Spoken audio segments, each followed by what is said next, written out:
Welcome children, take out your English literature book Roots, chapter 6, M. Krishnan, Nature's Spokesman. Let me tell you the chapter in gist. Through this chapter, the author mentioned that he and his wife admired the artist and writer Manjula Padmavan.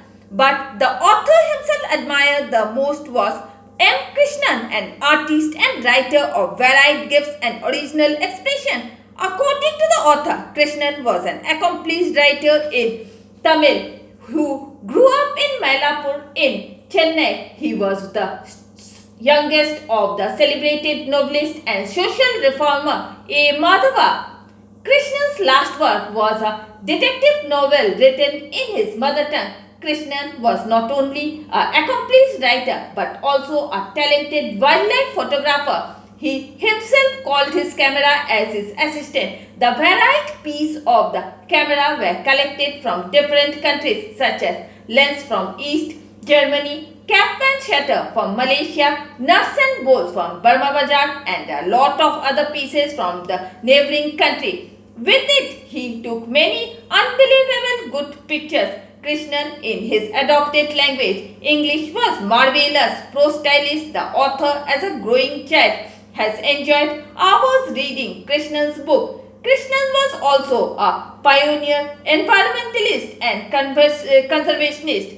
He had the knowledge and practiced environmental education. His essay, Nature Study, was printed in the newspaper The Hindu on the 18th May 1947. A former school teacher wrote about the school to approach nature study based on the theory of elementary things. The author is thankful to God that nature is not simple, logical or reasonable, so fully understanding anything is not needed, and believes that living things are fascinated for their behavior. According to the author, primary school children should be taught about common wild plants and birds as they are easily watched. Even he wants the children to learn about the stories of domestic animals and be taken out to see nature for themselves. He also wants children should be given pleasant books with gay, colorful illustrations to develop some interest.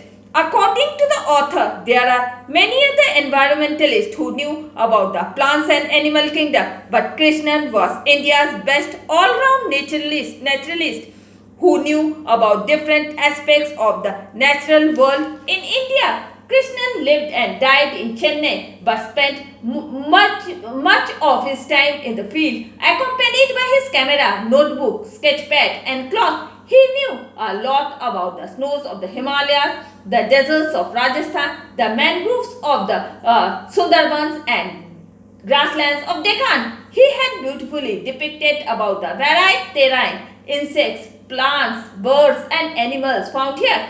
Krishnan was best known for his writing about nature when the India government was deciding upon the choice of the national bird. Krishnan's opinion that was the peacock, as it is seen and found all over India since ancient times. It is associated with religious and countryside legends and culture and adds to the beauty of the nature. In fact, it also depicts our folklore and classical art. He also mentions about the common manna for the honor, though sacred to no god, but is well known to our legends and folk songs and is one of the familiar birds in the country. This passage describes Krishnan's writing as a hallmark to the everyday aspects of nature. It gives a knowledge of our folk literary tradition and a sense of humor. And with this, I am ending my today's class. Goodbye.